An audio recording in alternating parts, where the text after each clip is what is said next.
Gemmas Shoes is a parable.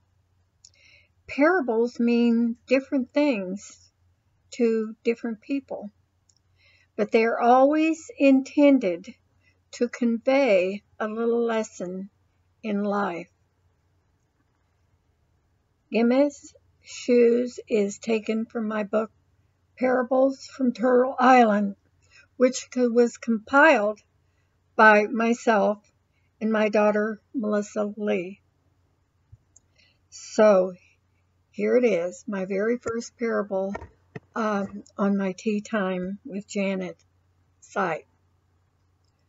Gemmas Shoes by Janet Sawyer Peck. Once there was a little girl named Gemma who lived in a lovely valley surrounded by mountains with cool streams wandering through the thick woods. She was a happy little girl. Every day she went into the bright sunshine and played with all of her many friends that greeted her when she came to visit. One day a shiny automobile stopped beside her on the road, where she was singing and twirling and dancing, her arms spread wide in the breeze.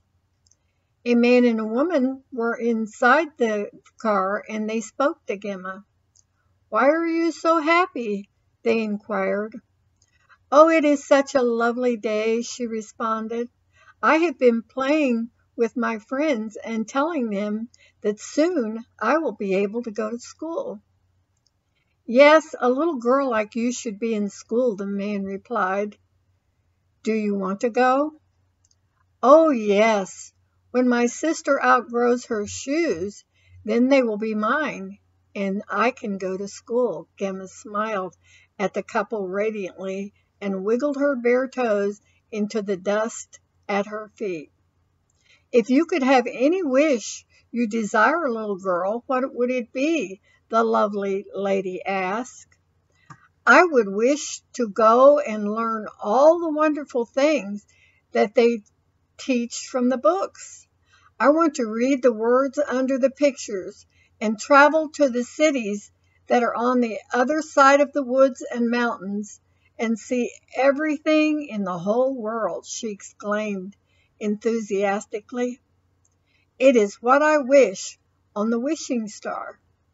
The kind man and woman followed Gemma to her home and then talked for many hours with her mother and father.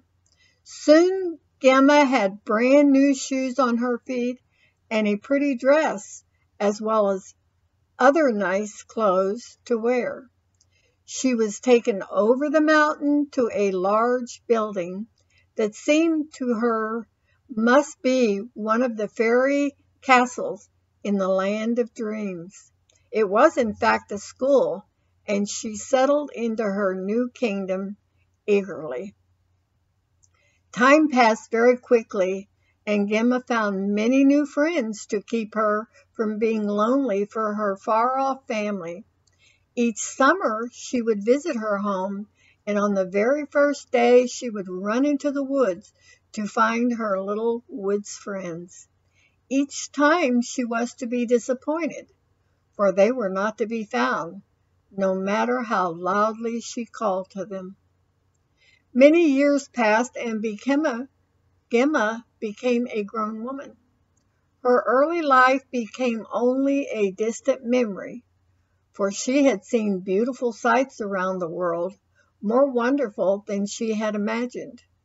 She gained much knowledge and accumulated many friends.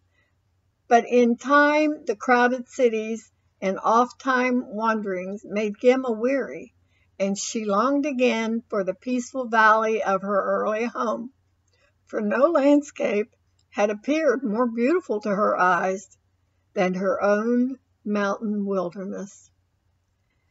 At home once again, Gemma walked through the woods and glens, her feet following the shaded paths of her childish revels.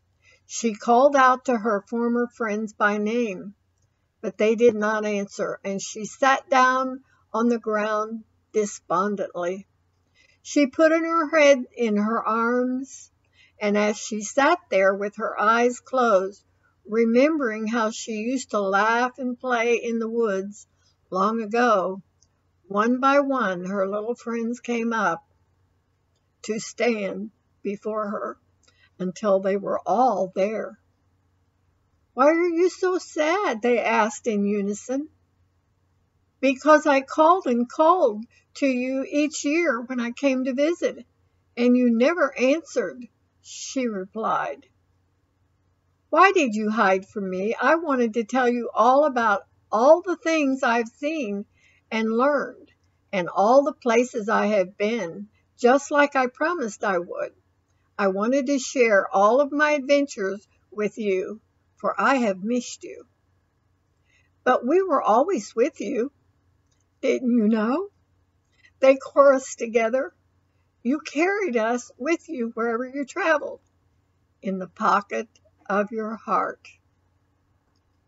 The end. I hope you enjoyed my little parable, and I hope you will join me again next time that we visit on Tea Time with Janet. Thank you for coming.